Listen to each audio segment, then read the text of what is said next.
नमस्कार विद्यार्थी मित्रांनो, मी अमोल आगरकर, इंजिनियर अमोल चॅनलमध्ये पुन्हा एकदा आपले मनापासून स्वागत करतो। आजच्या व्हिडिओमध्ये किंवा या व्हिडिओमध्ये आपण मुख्यत्वे बघणार आहोत की महाट्रान्सको एई जी काही आता एक्झाम आहे 29 डिसेंबरला ऑफिशियल अनाउन्समेंट झालेली आहे। पुढच्या काही दिवसामध्ये हॉल तिकीटसुद्धा येऊन जाईल। या एक्झामसाठी जे काही प्रिपरेशन तुम्ही बऱ्याच दिवसापासून करताय, बऱ्याच महिन्यापासून करताय, तर बऱ्यापैकी तुमचा अभ्यास झालेला असेलच। परंतु काही विद्यार्थी असे आहेत, कारण की कसं आहे की आता एक्झाम डेट नसल्यामुळे विद्यार्थी मित्र वैतागलेले होते। इलेक्शन पिरियडसुद्धा होता, त्यामुळे इलेक्शन पिरियडमध्ये एक्झाम डेट येणारच नव्हती हे सगळ्यांना माहिती होतं। परंतु त्यामुळे काय आहे की बऱ्याचशा विद्यार्थ्यांचा अभ्यास हा थांबलेला होता आणि मी मुख्यत्वे प्रत्येक वेळेस व्हिडिओमध्ये सांगत आलेलो आहे की अभ्यास सुरू ठेवा, तयारी सुरू ठेवा, कारण कसं आहे की ही वेळ परत येणार नाही। आता ही जी एक्झाम आहे, कारण मागच्या म्हणजे साधारण 22ला जी जाहिरात आली होती त्यामध्ये 170 वॅकन्सी होत्या इलेक्ट्रिकलच्या, आता साधारण 390 वगैरे आहे। त्यामुळे मोठी संधी आहे, अशी संधी न भूतो न भविष्यती अशी संधी आहे। कारण MSCBमध्ये ज्यांना लागायचं आहे, स्पेशली इलेक्ट्रिकल इंजिनिअरिंग ग्रॅज्युएट्स, त्यांच्यासाठी ही खूप मोठी संधी आहे। कारण की महावितरण, महापारेषण, महाजेनको, महानिर्मिती यामध्ये सगळ्यात चांगला जॉब म्हणजे जॉब प्रोफाईल चांगला असेल किंवा जॉबचे प्रमोशनचे लेवल चांगले असतील किंवा वर्किंग एन्व्हायरमेंट चांगलं असेल तर ते फक्त महाट्रान्सकोमध्ये आहे। महावितरणचं तर काही सोयच नाही आहे, बरेचसे महावितरणबद्दल काही सांगायलाच नको। परंतु महाजेनको कंपॅरेटिव्हली थोडंफार महाजेनको याच्यापेक्षा कमी पडेल। महाजेनकोसुद्धा चांगला आहे, परंतु कंपॅरेटिव्हली जर विचार केला तर महाट्रान्सको बेस्ट आहे। त्याच्यामुळे ही संधी तुम्हाला आता एकदा तर ती एक्झाम होऊन गेली, म्हणजे जे काही 22ची एक्झाम आहे, 22ची ॲड आहे, त्याची एक्झाम 23ला होऊन गेली। रिझल्टसुद्धा लागला, विद्यार्थी मित्र जॉईनसुद्धा झाले, बरेचसे विद्यार्थी मित्र आपलेसुद्धा आहे, भरपूर मोठी लिस्ट आहे। आणि त्यानंतर आता जी ॲड आली, दुसरी ॲड आली, त्यामध्ये 390 पोस्ट आहे। त्यामुळे प्रत्येक व्हिडिओमध्ये मी सांगत आलेलो आहे की आता तयारीमध्ये राहा, एक्झाम डेट येऊ शकते। बरेचसे विद्यार्थी जे निगेटिव्ह पीपल होते, निगेटिव्ह माइंडेड होते, त्यांना असं वाटलं होतं की इलेक्शननंतर आता भरतीच कॅन्सल होईल, जी रिक्रुटमेंट जी निघाली होती ती पूर्ण होणारच होती आणि आता पुढच्या वर्षी 25मध्ये विद्यार्थी मित्र जॉईनसुद्धा होणार आहे, त्यामध्ये काहीही शंका नाही। त्यामुळे कसं आहे की आता डेट आलेली आहे, त्याच्यामुळे आता बऱ्याचशा विद्यार्थ्यांच्या जीवात जीव आलेला आहे। परंतु एक लक्षात घ्या की आता हा खूप महत्त्वाचा टाईम आहे, शेवटचे 15 दिवस शिल्लक राहिलेले आहे। आजची साधारण 13 तारीख आहे, 13 डिसेंबर आहे, 29 डिसेंबरला तुमची एक्झाम आहे आणि मुख्यत्वे त्याच दिवशी रेल्वेची जी एक्झाम आलेली आहे, आय थिंक जेईची एक्झाम आलेली आहे। त्याच्यामुळे बऱ्याचशा विद्यार्थ्यांचे कमेंट होते की सर याबद्दल काहीतरी करता येईल का वगैरे वगैरे। तर मित्रांनो, त्याच्या भानगडीत पडू नका, आता काहीही होणार नाही आहे। तुम्हाला जेई, रेल्वेज जे काही तुमची एक्झाम आहे किंवा महाट्रान्सको एई दोनपैकी एक चॉईस करायचं आहे। आणि माझं जर मत तुम्ही विचारलं तर मी तुम्हाला महाट्रान्सको एईसाठीच सांगेल, महाट्रान्सको एईला चॉईस करा। जे काय तुमच्या रेल्वेचे आहे, रेल्वे प्युअर गव्हर्नमेंट आहे, सेंट्रल गव्हर्नमेंट आहे, परंतु त्याचे जॉब प्रोफाईल अतिशय किचकट आणि विचित्र प्रकारचे आहे, ठीक आहे। त्याच्यामुळे हां, तुमचं जर ट्रान्सकोची एक्झाम नसती तर ऑब्व्हियसली जेई चांगलंच होतं, परंतु आता जर तुम्हाला चॉईस करायची आहे तर महाट्रान्सको एई हे बेस्ट आहे। त्याच दिवशी तुमची वितरणची आणि त्याच दिवशी तुमची जेनकोची जरी आली असती तरी मी तुम्हाला हे सांगितलं असतं की महाट्रान्सको एईला सोडू नका, ठीक आहे। हे मी माझ्या अनुभवावरून तुम्हाला सांगतो आहे मित्रांनो। जे काही मी स्वतः तर महावितरणचा मला अनुभव आहे, परंतु आमची मित्रमंडळी सगळे जेनको, सगळं रेल्वेमध्ये सुद्धा आहे, ट्रान्सकोमध्ये सुद्धा आहे, भरपूर डिपार्टमेंटला आहे, PWDला सुद्धा आहे आणि बाकीसुद्धा सेंट्रल गव्हर्नमेंटला आहे। परंतु महाट्रान्सको आपल्या स्टेट गव्हर्नमेंटमध्ये कंपॅरेटिव्हली बेस्ट आहे। बाकी राहिला प्रश्न 15 दिवसांचा, तर बऱ्याचशा विद्यार्थ्यांचा अभ्यास हा आता रेडी असायलाच पाहिजे। आपण असं नाही म्हणू शकत की माझं तयारी झालेली नाही आहे, मला आता वेळ पाहिजे, एकदमच एक्झाम डेट आली तर मी तर त्या विद्यार्थ्याबद्दल मी काही बोलूच इच्छित नाही। कारण की कसं आहे की बरेच दिवस मिळाले आपल्याला, एक वर्ष मिळालेलं आहे, भरपूर वेळ मिळालेला आहे। आता जर तुम्ही डेट आल्यावर म्हणाल की आता माझा अभ्यास झाला नाही, तर तुम्ही पुढचे 6 महिने जरी भेटले तरी तुमचा अभ्यास होणार नाही। आता वेळ अशी आहे की आता तुमचं जे काही अभ्यास झालेला आहे ते रिवाईज करणे, शॉर्ट नोट्स रिवाईज करणे आणि फॅक्च्युअल क्वेश्चन जर आले तर फॅक्च्युअल क्वेश्चन रिलेटेड तुम्हाला आणि फॅक्च्युअल क्वेश्चन येणारच आहे, ट्रान्समिशन रिलेटेड येणारच आहे, त्याच्यामुळे पॉवर सिस्टम रिलेटेड येणार आहे, त्यामुळे त्याची तयारी तुमची असणं आवश्यक आहे। आणि आता स्वतःला टेस्ट करा, ॲक्च्युली त्याचीसुद्धा वेळ गेलेली आहे स्वतःला टेस्ट करायची, ते सुद्धा तुम्ही आधीच करायला पाहिजे। आता जो नोव्हेंबरचा पिरियड एकदम गॅप होती, त्यामध्ये तुम्ही फक्त टेस्ट देणे, म्हणजे तुमची रिवाईज काय प्रोसेस काय असते माहिती आहे का, आधी डीपमध्ये अभ्यास करायचा, आधी कॉन्सेप्ट समजून घ्यायचा। थेरॉटिकल जे बुक्स आहे, भरपूर बुक्स तुमच्याकडे असेलच मी गृहीत धरतो, तर तसे बुक्स तुम्ही आधी रीड करायचे, कॉन्सेप्ट समजून घ्यायचे, कोचिंग कुठे लावली असेल, क्लासेस लावले असेल तिथे सगळं समजून घ्यायचं व्हिडिओच्या थ्रू।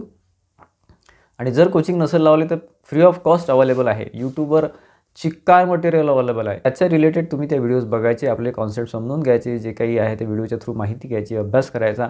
त्यानंतर स्वतःला ॲनलाईज करायचं. म्हणजे कसं आहे की त्यानंतर ऑब्जेक्टिव्ह जे टेस्ट आहे किंवा ऑब्जेक्टिव्ह जे आहे बुक्स आहे ते रेफर करायचे. त्यामध्ये ऑब्जेक्टिव्ह बुकबद्दल भरपूर काही माहिती आपण दिलेलीच आहे. त्यामध्ये YCTचं बुक आहे, यूथ कॉम्पिटिशन टाइम्स वगैरे, JB गुप्ता आहे, VK मेहता आहे, हे जे बुक आहे आणि भरपूर बुक्स आहे. मला वाटते ओम्सचं पण आहे आणि बाकी AS अकॅडमीचे पण आहे, मेडिझीचे पण आहे, जे काही आहे ते भरपूर बुक्स अवेलेबल आहे. तर हे ब्रँडेड किंवा स्टँडर्ड बुक यूज करायचे. तिथून तुमचं ऑब्जेक्टिव्ह सगळं जास्तीत जास्त ऑब्जेक्टिव्ह करायचे. जेवढे क्वेश्चन तुमच्या डोळ्याखालून जातील विविध प्रकारचे, तशी तुमची तयारी जास्त चांगली होते. ठीक आहे. त्यानंतर मग स्वतःला टेस्ट करायचं. टेस्ट करायचं म्हणजे काय की टेस्ट सिरीज घ्यायच्या किंवा प्रिव्हियस पेपर क्वेश्चन द्यायचे, IAS लेवलचे वगैरे किंवा गेटचे जे काही थोडेसे 1 मार्क वगैरेचे क्वेश्चन असतात ते आपण टॅली करायचे. आपल्याला स्वतःला टेस्ट करायचं. आता जी वेळ आहे, आता रिव्हिजनचा वेळ किंवा ऑब्जेक्टिव्ह रीड करण्याचा वेळ गेला. हां, तुमचा अभ्यास काहीच नसेल तर तुम्हाला आता ते करावं लागेल. परंतु आता फक्त 15 दिवसात तुम्ही स्वतःला ॲनालाइज करायचं आणि ते सुद्धा तुम्हाला मी सांगतो की 29 तारखेचे तुमचं पेपर आहे ना, तर तुम्ही साधारण 25 तारखेच्या नंतर एकही टेस्ट देऊ नका. 25 तारीख, आजची बघा 13 तारीख आहे, अजूनही तुमच्याकडे साधारण 10 ते 12 दिवस शिल्लक आहे टेस्ट देण्यासाठी. त्यानंतर टेस्ट देऊ नका. 25 तारखेनंतर एकही टेस्ट देऊ नका. कारण की जसा जसा वेळ जवळ येतो तसं तसं आपल्याला टेन्शन यायला लागतं. कारण की खूप मोठी अपॉर्च्युनिटी आहे, खूप मोठी संधी आहे. आपण वर्ष, 2 वर्ष, 3 वर्ष, 4 वर्षापासून त्याचा अभ्यास करतो आहे. मागच्या ट्रान्सकोच्या 170 जेव्हा वॅकन्सी होती तेव्हा माझे स्टुडंट आहे, मी तुम्हाला सांगतो माझे स्टुडंट आहे, खूप हाय लेवलची त्यांची तयारी होती. म्हणजे एकदम पीक लेवलची तयारी, अतिशय चांगल्या तयारीमध्ये होती. म्हणजे मला स्वतःला गॅरंटी होती की हा विद्यार्थी माझा किंवा हा माझ्या कॉन्टॅक्टमधला विद्यार्थी हा लिस्टमध्ये येणार म्हणजे येणार. तर ती लिस्टमध्ये आली नाही. असे 2 विद्यार्थी आहे. एक जळगावचा विद्यार्थी आहे, तो कन्फर्म सांगतो की त्याचं सिलेक्शन पक्का आहे. आणि एक विद्यार्थिनी आहे की जिचं ट्रान्सकोमध्ये 1.5 मार्कांनी राहिलं, कॅटेगरीमध्ये होती तरी पण 1.5 मार्कांनी राहिलं आणि तिने जेन्कोमध्ये सिलेक्शन झालं. जेन्कोमध्ये ती जॉईन पण झाली. महाट्रान्सकोसाठी आपल्याला जे काही आपण वाट बघत होतो आणि इतकी मोठी वॅकन्सी पुढच्या 2, 3, 4, 5 वर्षापर्यंत ही वॅकन्सी येईल की नाही येईल याची काही गॅरंटी नाही आहे. त्याच्यामुळे आता हा चान्स तुमच्यासाठी खूप महत्त्वाचा चान्स आहे. आता कुठेच कमी पडू नका. शेवटचे 15 ते 20 दिवस, जे काही 15 दिवस आपल्याकडे आहे, आणि असंही अपेक्षा करू नका किंवा असं गृहीत धरू नका की आता एक्झाम पोस्टपोन होईल. हे गृहीत धरू नका. 29 तारीख आपली एक्झामची डेट आहे आणि त्यानुसार आपल्याला तयारी करायची आहे. शेवटचे 15 दिवस आपल्या हातामध्ये आहे. त्याच्यामुळे आपल्याला आता काहीही करून 1-1 मिनिट, 1-1 तास जे काही आपलं जे काही वेळ आहे त्याचं सोनं करा. कारण की 15 दिवसामध्ये सुद्धा जग इकडचं तिकडे करता येते. ही एक्झाम तुम्ही क्रॅक करू शकता. हां, तुमचा अभ्यास जर एकदम झिरो आहे तर आता काही नाही होऊ शकत. परंतु जे आपल्याशी कनेक्टेड आहे, आपल्याला सबस्क्राईब करून ठेवलं असेल, आपल्याशी कनेक्टेड असेल आणि आपल्यावर ट्रस्ट असेल. काही बरेचसे 150 लोक आहेत, बरेचसे 150 विद्यार्थी आहेत जे स्वतःला खूप हुशार समजतात. माझ्याकडे जे 22चे सिलेक्शन झालेले आहे ते सुद्धा माझ्या कॉन्टॅक्टमध्ये अजूनही आहे. जर तुमचा माझ्यावर ट्रस्ट असेल ना, तर मी तुम्हाला प्रत्येक वेळेस म्हटलेलं आहे की तयारीमध्ये राहा. जर तुम्ही तयारीमध्ये 100% असाल ना, तर आता तुम्हाला टेन्शन येणार नाही. आता तुम्ही एक्झामची वाट बघाल. आणि काही विद्यार्थी असा आहे, काही विद्यार्थ्यांचा ग्रुप असा आहे की जे आता टेन्शनमध्ये आहे की आता एक्झाम डेट आली, माझा झाली नाही, आता ही चान्स परत भेटत नाही, घरचे टेन्शनमध्ये असं तसं हे ते. मित्रांनो, त्याला काही अर्थ नसतो. जेव्हा वेळ निघून जाते ना, तेव्हा आपण काहीच करू शकत नाही. ठीक आहे. असो, जे झालं ते झालं. पण तो आता ह्या 15 दिवसामध्ये तुम्हाला टेस्ट द्यायचे आहे. कुठल्याही टेस्ट द्या, फक्त रिपीटेड द्या. कुठल्याही चिल्लर इकडच्या तिकडच्या आणलेल्या कॉपी पेस्ट केलेला टेस्ट देऊ नका. चांगला टेस्ट द्या.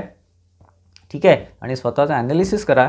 म्हणजे बघा, आज एक टेस्ट द्या किंवा उद्या एक टेस्ट द्या. त्याच्यामध्ये तुम्हाला कशामध्ये मार्क कमी पडला आहे, कुठल्या टॉपिकवर मार्क कमी पडले आहेत त्याचा रिवाईज करा. 2 दिवस रिवाईज करा, 3 दिवस रिवाईज करा. नंतर परत एक टेस्ट द्या. साधारण 10-12 दिवस आहे. 12 दिवसामध्ये कमीत कमी 6 ते 7 टेस्ट तुमच्या देणं झालं पाहिजे, असं एक टार्गेट घ्या. ठीक आहे. आणि त्याच्या आधी थोडंसं आता एक 2-3 दिवस, म्हणजे आजची बघा 13 तारीख आहे, 15पर्यंत रिवाईज करा. थोडंफार तुम्ही ब्रशअप करून घ्या तुमचं जे झालेलं आहे ते. ऑलरेडी विद्यार्थी मित्र रिवाईजच्या फेजमध्ये आहे. मला माहिती आहे रिव्हिजन सुरू आहे विद्यार्थी मित्रांची. परंतु थोडंफार स्वतःला टेस्ट. आता माझ्याकडे असे विद्यार्थी आहेत, माझ्याकडे भरपूर एक्झाम्पल आहेत, भरपूर अनुभव आहे. 22च्या एक्झामचा 22मध्ये गेट क्वालिफाईड टॉप स्कोरर विद्यार्थ्यांसुद्धा त्यांचंसुद्धा सिलेक्शन थोड्याशा मार्कांनी राहिलेलं आहे.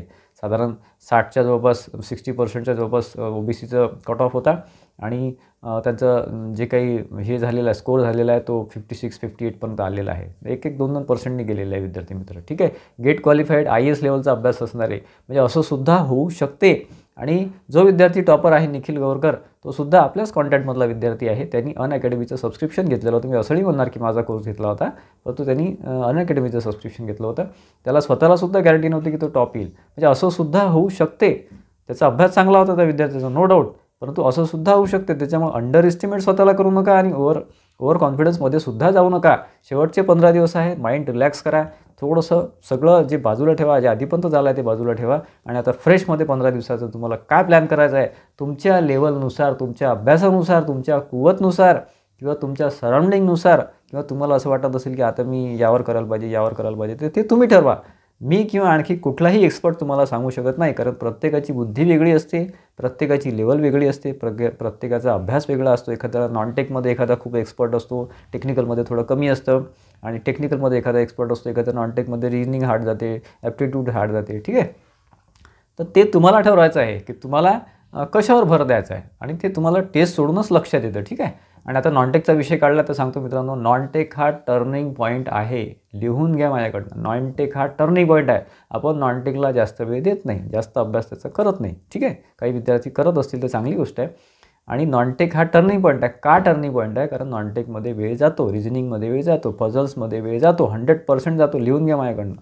मी तुम्हाला या गोष्टी विद्यार्थ्यांच्या अनुभवावरून किंवा त्यांना जसा अनुभव आला त्यावरून मी तुम्हाला हे सगळं सांगत आहे. ठीक आहे, तुमचा अभ्यास कितीही असो, पण जर तुमची प्रॅक्टिस नसेल, नॉनटेकची रिजनिंगची प्रॅक्टिस नसेल, पझल टेस्ट सॉल्व करायची प्रॅक्टिस नसेल, सेटिंग अरेंजमेंटची तुम्हाला प्रॅक्टिस नसेल, तर तुमचा वेळ नॉनटेकमध्ये जास्त जातो आणि वेळ तिथे गेला की टेक्निकलला वेळ तुम्हाला कमी मिळतो.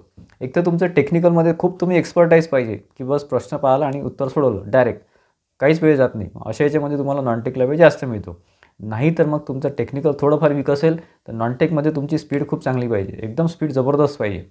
त्यासाठी प्रॅक्टिस आवश्यक आहे. नॉनटेकचा हा जो जे क्वेश्चन असतात ना, ते इझी असतात, ते हार्ड नसतात, बट टाईम कन्झ्युमिंग असतात. आपल्याकडे 2 तास आहे, म्हणजे आपल्याकडे साधारण 120 मिनटं आहे आणि 130 क्वेश्चन आपल्याला सॉल्व करायचे असतात. ठीक आहे, त्याच्यामुळे त्याचं प्लॅनिंग तुम्ही स्वतः ॲनालिसिस स्वतः करा.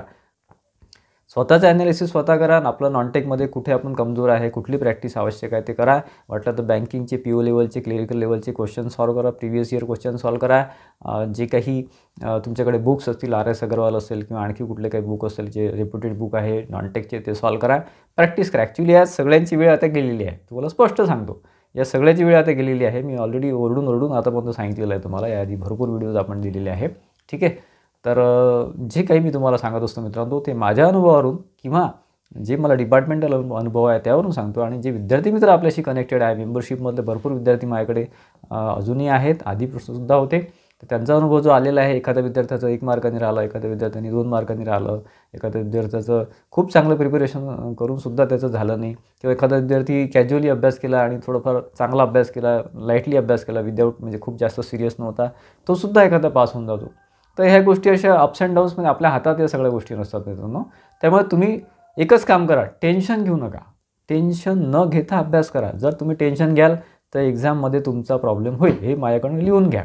माझी जी विद्यार्थिनी होती तिचा तोच प्रॉब्लेम झाला. ती विद्यार्थी खूप टेन्शनमध्ये होती, जी एकदम स्कॉलर होती आणि जिचा खूप चांगला रँक आला, जेनकोमध्ये 31 नंबरचा रँक आला तिचा, परंतु तिचा तोच प्रॉब्लेम होता, तिला एनी हाऊ कसंही करून ट्रान्सकोमध्ये लागायचं होतं. पहिली एक्झाम तिची ट्रान्सकोची आली, मग जेनकोची आली, तर ट्रान्सकोमध्ये तिचं 1.5 मार्कांनी सिलेक्शन आलेलं होतं आणि तिचा प्रॉब्लेम तिथेच झाला की तिने खूप जास्त टेन्शन घेतलं होतं. तर तसं करू नका, माइंड रिलॅक्स ठेवा आणि स्वतःचं प्लॅनिंग स्वतः करा 15 दिवसाचं. त्यानंतर जी एक्झाम असते, म्हणजे फॉर एक्झाम्पल तुम्हाला मी काही गोष्टी आता सांगतो, महत्त्वाचे पॉईंट आहे, कुठे व्हिडिओ स्किप करू नका. की तुम्ही टेस्ट देत असाल, तुम्ही एखादी टेस्ट दिली असेल, 2 टेस्ट दिली असेल, तुम्हाला स्कोर समजा आता 150पैकी साधारण समजा 60चा येतो आहे, 65चा येतो आहे, तर स्वतःला अंडर एस्टिमेट करू नका, कारण की एक्झाम ही वेगळी असते. हे जे तुम्ही सगळं टेस्ट सिरीज बघता आहे मार्केटमध्ये, माझी असेल किंवा आणखी कोणाची असेल, आपलीसुद्धा टेस्ट सिरीज आहे, परंतु आपण खूप जास्त क्वालिटी टेस्ट सिरीज दिलेली आहे. मी असं म्हणत नाही, पण विद्यार्थ्यांचाच आपल्याला हे आहे आणि भरपूर जास्त टेस्ट सिरीज आपल्या गेलेल्या आहे, विद्यार्थी मित्रांनी घेतलेले आहे. सॅटिस्फॅक्टरी त्यांचा म्हणजे समाधानकारक त्यांचा रिप्लाय आहे, आपल्याला त्याचा फीडबॅक आहे. ठीक आहे, असो. तर मित्रांनो, तुम्ही कुठल्याही टेस्ट सिरीज घेतली असेल ना, तर आपण त्यावरून आपलं गेसिंग नाही केलं पाहिजे की मला आता या टेस्टमध्ये फॉर एक्झाम्पल एखाद्या अकॅडमीची टेस्ट घेतली, तिथे तुम्हाला 150पैकी 90 मार्क आहे, 100 मार्क आहे, तर ओव्हर कॉन्फिडन्समध्ये जाऊ नका. तुम्हाला एक्झाम पेपरमध्ये 60च मार्क भेटू शकतात, असंही होऊ शकते, किंवा इथे तुम्हाला 60-65 असतील तर तिथे तुम्ही 90च्या वरसुद्धा जाऊ शकता. मी तुम्हाला अजूनही सांगतो, बॉटम लाईन सांगतो, हे तुम्हाला कोणी कदाचित सांगणार नाही, की प्रत्येकाचं माइंड, प्रत्येकाचं लेवल, प्रत्येकाच्या अभ्यासाची कुवत, अभ्यासाची त्याची पद्धत आणि त्याचं नॉलेज आणि त्याचं बॅकग्राऊंड, सगळ्या गोष्टी ज्या आहे ना इथे इफेक्ट करत असतात. त्याच्यामुळे आपण स्वतःच्या आणि बीचे विद्यार्थी हे सगळे हुशार असतात, काही त्यांना काही सांगायची गरज नाही. ठीक आहे, त्याच्यामुळे स्वतःचं ॲनालिसिस स्वतः करा, स्वतः ठरवा की 15 दिवसामध्ये आपल्याला कशावर भर द्यायचा आहे आणि त्यानुसार तुमचं प्लॅन करा 15 दिवसाचा. ठीक आहे. आता मी माझं मत तुम्हाला सांगतो की टेक्निकलमध्ये बघा, टेक्निकलमध्ये आपल्याकडे 5-7 टॉपिक असे 8 टॉपिक आहे. ठीक आहे. या 8 टॉपिकच्या बाहेर पेपर नसतो. त्यामध्ये सगळ्यात महत्त्वाचं म्हणजे पॉवर सिस्टीम. पॉवर सिस्टीममध्ये ट्रान्समिशनवर तुम्हाला कमीत कमी 20 प्रश्न दिसतील ट्रान्समिशन आणि डिस्ट्रीब्युशनवर. 50 पैकी 20 प्रश्न त्यावरच आहे. त्यानंतर जनरेशनवर थोडंफार 1-2 प्रश्न राहतील. त्यानंतर मशीन्सवर थोडेफार राहतील 5 ते 7 प्रश्न मशीन्सवर राहतील किंवा 10ही प्रश्न राहू शकतात. आणि basic electrical and network analysis यावर तुमचे कमीत कमी 10 ते 15 प्रश्न राहू शकतात. म्हणजे हे झाले 40 प्रश्न जवळपास हे होतात. आणि बाकीच्या 10 प्रश्नामध्ये मेजरमेंट आलं, त्याच्यानंतर तुमचं कंट्रोल सिस्टीम आलं, त्याच्यानंतर पॉवर इलेक्ट्रॉनिक्स आलं, डिजिटल इलेक्ट्रॉनिक्स आलं, ॲनालॉग सिस्टीम आली. ठीक आहे. आणि सिग्नल अँड सिस्टीम जे महाजनकोमध्ये सिग्नल अँड सिस्टीमवर सुद्धा आले होते. इथे शक्यता कमी आहे, परंतु 1-2 प्रश्न यावर येऊ शकतात. म्हणजे महत्त्वाचं काय आहे की जे आता अभ्यास करू इच्छितात, ज्यांना असं वाटतं की 15 दिवसामध्ये आपलं आता झालेलं नाही, आपल्याला करायचं आहे, त्यांनी फक्त पॉवर सिस्टीममध्ये ट्रान्समिशन डिस्ट्रीब्युशन करा आणि मशीन्स थोडंफार करा. मशीन्समध्ये ट्रान्सफॉर्मर आणि मोटरला जास्त भर द्या. बाकी तुम्ही नाही केलं तरी चालते. ठीक आहे. थोडंफार करा बेसिक. आणि तुमचं basic electrical and network analysis आणि पॉवर सिस्टीममध्ये ट्रान्समिशन यावर कमीत कमी 30 प्रश्न लिहिलेलेच आहेत. ठीक आहे. आणि राहिला प्रश्न न्यूमेरिकलचा, तर 50 पैकी कमीत कमी 23 ते 25 प्रश्न हे न्यूमेरिकलवर राहू शकतात. मी असं नाही म्हणणार, कारण मागच्या वेळेस 23 प्रश्न होते, 23-24 आय थिंक. तर आता 20 येऊ शकतात किंवा 25 येऊ शकतात. पण तो न्यूमेरिकल ज्यांचं स्ट्रॉंग आहे टेक्निकलमध्ये न्यूमेरिकल ज्यांचं स्ट्रॉंग आहे त्यांचं सिलेक्शनचे चान्सेस हे खूप जास्त राहतात. ऑब्जेक्टिव्ह सॉल्व करताना नेहमी लक्षात ठेवा की जर आपण कन्फ्युजनमध्ये असेल तर जे आधी म्हणजे समजा 5 ऑप्शन आपल्याला असतात, 5 ऑप्शनमधला जो नाहीच आहे तो आधी कट करायचा. असे 2-3 ऑप्शन तुमचे तसेच कट होतात. राहिले शेवटचे 2, तर त्यामध्ये मग गेस करायचं. ठीक आहे. जर तुम्ही कन्फ्युजनमध्ये असाल तर. जर तुम्ही कन्फर्ममध्ये असाल की हेच ऑप्शन आहे तर मग काही त्याचा प्रश्न राहत नाही. ठीक आहे. म्हणजे याच्यामध्ये बऱ्याच गोष्टी आता इतकं म्हणजे ॲक्च्युली मी जर बोलायला लागलो तर 1-2 ताससुद्धा कमी पडेल. टेक्निकलमध्ये असं, आणि टेक्निकलमध्ये तुम्हाला 2.2चं वेटेज राहतं प्रत्येक प्रश्नाला. त्याच्यामुळे प्रत्येक प्रश्न हा महत्त्वाचा आहे. एक प्रश्न जर तुमचा चुकला तर तुमचे निगेटिव्हसुद्धा जातात. 0.55 निगेटिव्ह मार्किंग आहे. त्याच्यामुळे त्यावरसुद्धा भान ठेवा. आणि नॉनटेकचं असं आहे की नॉनटेकमध्ये वेळ खूप जातो. नॉनटेकनं तुमचं जर स्ट्रॉंग असेल तर नॉनटेक आधी घ्या. तुम्ही तर शक्यतो हेच म्हणाल की टेक्निकल आधीच घ्या. ठीक आहे. बाकी तुम्ही स्किप करू शकता. जर एखादा खूपच टफ असेल तर तो क्वेश्चन स्किप करायचा आणि नॉनटेकवर शिफ्ट व्हायचं. ठीक आहे. हे आता तुम्ही तुमचं ठरवायला पाहिजे. तुम्ही थोडेसे हुशार विद्यार्थी आहेत. मी थोडंफार तुम्हाला फक्त गाईड करायचा प्रयत्न करतो आहे. आणि नॉनटेकमध्ये असं स्पेसिफिक काहीच नाही आहे की हा इम्पॉर्टंट आहे, तो इम्पॉर्टंट. अभ्यास सध्या खूप चांगल्या पीक लेवलचा आहे. त्यांनी हे जे बाकीचे नॉन इम्पॉर्टंट पार्ट आहे, सिग्नल अँड सिस्टीम आहे, डिजिटल ॲनालॉग इलेक्ट्रॉनिक्स आहे, यावर सुद्धा थोडंसं भर द्या, जेणेकरून तुमचं सिलेक्शन कन्फर्म होऊन जाईल. आणि राहिला प्रश्न तुमच्या सेफ स्कोरचा. तर सेफ स्कोरमध्ये तुम्हाला 150 पैकी माझ्या अंदाजाने जे काही आतापर्यंत एक्झाम झालेले आहे, महाट्रान्सको असेल, महाजनको असेल, बरेचसे एक्झाम झालेले आहे, PWD वगैरे झालेले आहे, MES झालेले आहे. त्याच्यामुळे विद्यार्थी मित्र ज्यांचं सिलेक्शन झालं नाही ते खूप चांगल्या तयारीमध्ये आहे. त्याच्यामुळे आता तुम्हाला 150 पैकी मिनिमम स्कोर ओपन OBCचा हा 100च्या वरच लागेल. 100च्या वरच लागेल, त्याच्या खाली येणार नाही. मागच्या वेळेस आय थिंक 96-97 वगैरे आला होता, पण तो आता 100च्या वर लागेल 150 पैकी. बाकी तो कन्वर्ट होतो 100मध्ये. ठीक आहे. त्याच्यामुळे 100च्या वर द्या.